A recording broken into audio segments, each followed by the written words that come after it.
السلام هو أساس الاستقرار في المجتمع، السلام الداخلي وفي محيطك، السلام في كافة الأرجاء والأصعدة.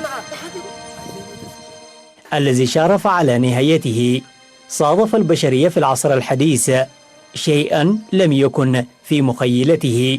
فجأة ومن دون مقدمات وجد نفسه أمام جائحة خطيرة يتطلب مواجهتها، مقاومة ضد وباء فيروس كورونا.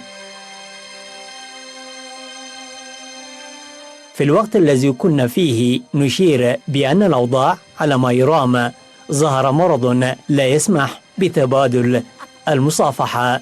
ثقافتنا على مدى عقود من الزمن كانت عبر المصافحة بالأيدي والسلام بملامسة الأكتاف بين الشخصين وتعانقنا، وفجأة جاء ما يدعو إلى إيقاف التقارب الشديد والحد من المصافحة. وجميع هذه الأشياء تعد خارجة عن ثقافتنا وعن عاداتنا، إلا أنها شيء يجب تقبله مهما بلغت صعوباتها وإشكالياتها.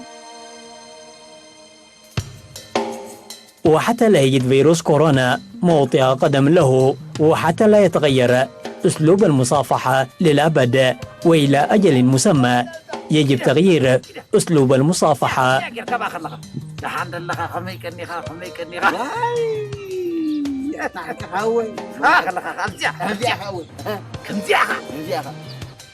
نقوم بالمصافحة من خلال الإشارات، فلنواجه جميعا وباء كوفيد-19. وزارة الصحة.